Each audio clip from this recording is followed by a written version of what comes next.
নমস্কার বন্ধুরা, good morning সবাইকে। আজকে হলো শুক্রবার আর শুক্রবারের সকাল এখন 9:45। এখন মেয়েকে স্কুল থেকে বাড়ি নিয়ে যাচ্ছি আর আজকে এই কাজটা আমার উপরে পড়েছে। সাধারণত তন্ময়ী প্রত্যেক দিন স্কুলে নিয়ে আসা দিয়ে আসা কাজটা করে, তবে আজকে ও বাড়িতে নেই বলে আজকে আমি স্কুল থেকে ওকে নিয়ে আসলাম। আর বাড়ি ফিরেই রান্নাঘরে ঢুকে পড়েছি। সব কিছু রেডি করেই ওকে স্কুল থেকে নিতে গিয়েছিলাম। তারপরে দেখো পাস্তা বানাচ্ছি, আর সোনাইকে স্কুলে নিতে যাওয়ার আগেই পাস্তাটা সেদ্ধ করে রেখেছিলাম। আর মামনি তো সবজিগুলো সব কেটে রেখেছিল, এখন কেবল সবজিগুলো ভেজে নিয়ে পাস্তাটা দিয়ে তার মধ্যে সসগুলো দিয়ে দিচ্ছি।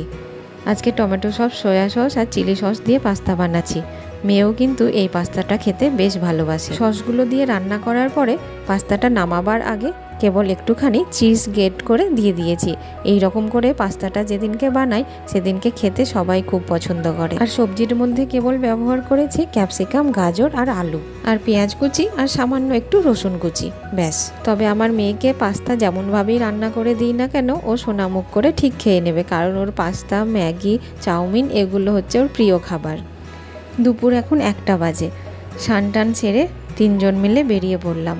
তন্ময়ও চলে এসেছে ওর কাজ সেরে। এবার আমরা যাচ্ছি আমার দাদুর বাড়ি। আর আজকে বাড়ি থেকে বাইরে বের হতেই দেখি এখন দুপুরবেলা বাইরে কিন্তু বেশ রোদ রয়েছে। সকালের দিকটা একটু মেঘলা আকাশ ছিল ঠিকই, তবে তারপরে কিন্তু বেশ রোদ উঠেছে।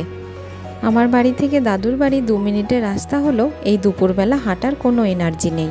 তার উপরে তো বীভৎস গরম আছে, ওই জন্য এইটুকুখানি রাস্তা হলো বাইকে করেই যাচ্ছি। আর আজকে এই দুপুরবেলা ও বাড়ি যাওয়ার কারণ হলো আজকে আমার ছোটো মাসির মেয়ের বোনের জন্মদিন আছে। একটু দেরি করে ফেলেছি, ওই জন্য জন্মদিনের একেবারে পায়েস খাওয়ানোর পর্বেই হাজির হলাম। ছোটো মাসিরাও এসেছে বেশ কিছুদিনের জন্য এ বাড়িতে ঘুরতে। আর এরই মধ্যে ছোটো বোনের পড়েছে জন্মদিন, ওই জন্য এ বাড়িতে একটু ছোটোখাটো করে জন্মদিন পালন হচ্ছে আজকে।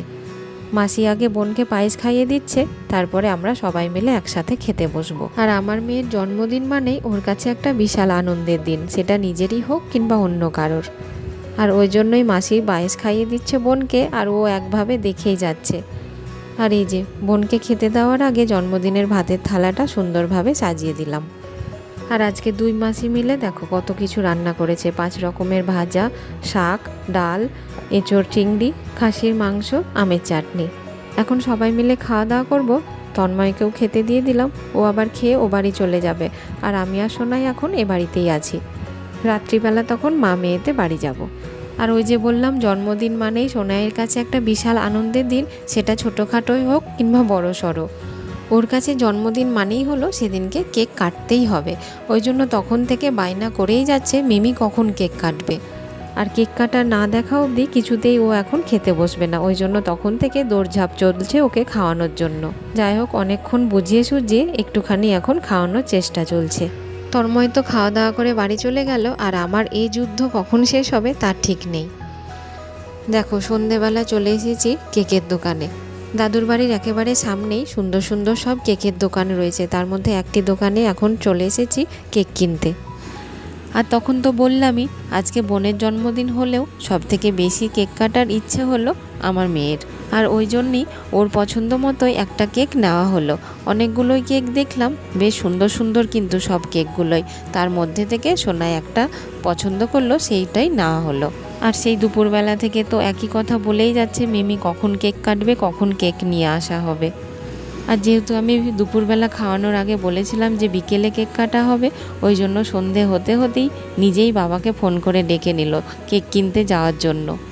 আর দেখো কেকটা বাড়িতে নিয়ে আসার সঙ্গে সঙ্গেই কেমন সুন্দর টুপি পরে সেজে বসে রয়েছে, মনে হচ্ছে যেন ওরই আজকে জন্মদিন। তবে ওর এত আনন্দের জন্যই কিন্তু আমরা সবাই বড়রা বেশ মজা করছিলাম। বাবাকে সঙ্গে করে নিজের পছন্দ মতো কেক তো নিয়ে আসলো, টুপিও পরলো জন্মদিনের, কিন্তু বেচারা শেষ মুহূর্তে মুডটাই খারাপ হয়ে গেল। কারণ কি কেকের মোমবাতি নিভিয়ে দিয়েছে মিমি, আর সেই দুঃখে মেয়ের আমার এতটাই মন খারাপ হয়ে গেল। ও তো বেচারি বাড়িতেই থাকবো না বলে বাড়ি থেকেই বেরিয়ে যাচ্ছিল। আর এটা নিয়ে সবাই কি হাসাহাসি না করলো। আবার মোমবাতি জ্বালানো হলো, ওকে দিয়েই ফু দিয়ে নেভানো হলো। তারপরে দেখো মেয়ের মুখে কি হাসি ফুটেছে। সামান্য ব্যাপার হলো, ছোটোখাটো এইসব আনন্দের জন্যই এইটুকু আয়োজন করা আর কি। ছোট বাচ্চাদের এই সব ছোট ছোট মজার ব্যাপারগুলোই আমাদের বড়দেরকে সবসময় আনন্দে ভরিয়ে তোলে। আর আজকেও দেখো জন্মদিনে এমন কিছু আয়োজন না থাকলেও কেবলমাত্র সোনাই আছে বলেই সারাদিন আমরা হইচই করে কাটিয়ে দিলাম। আর সবসময় এটা ওর মাথাতে ঘুরতেই থাকে, কারো জন্মদিন দেখলেই ওর নিজের জন্মদিনটা কবে হবে সেই কোশ্চেন করে করে আমাকে পাগল করে দেয়। যাই হোক, এত কিছুর মধ্যে আজকে সারা দিনটা মাসির মেয়ের জন্মদিন উপলক্ষে এ বাড়িতে বেশ হইচই আনন্দ করে কাটিয়ে দিলাম। এবার বাড়ি ফিরতে হবে। আর মাসিরা সবাই রাত্রের খাবার খেয়ে বাড়ি যাওয়ার জন্য জোর করলেও আজকে আর খাওয়া দাওয়া এ বাড়িতে করলাম না, বাড়ি গিয়েই খাওয়া দাওয়া করব। আর আজকে এই বাড়িতে খাওয়া দাওয়া করতে গেলে আবার দেরি হয়ে যাবে, আর সোনাইকে তখন বাড়ি নিয়ে যেতে আমি সমস্যায় পড়ে যাব, কারণ মেয়ের আমার দুপুরবেলা থেকে কেক কাটার আনন্দে এক ফোঁটাও চোখে ঘুম নেই। রাত্রি এখন প্রায় 10টা বাজতে চলেছে, তবুও দেখো রাস্তাতে কত ভিড় মানুষের। তবে শুধু আজকে বলেই না, যেহেতু দাদুদের বাড়ি একেবারে মেন রাস্তার ধারেই, ওই জন্য বাড়ি থেকে যখনই বের হই এইরকম ভিড় চোখেই পড়ে।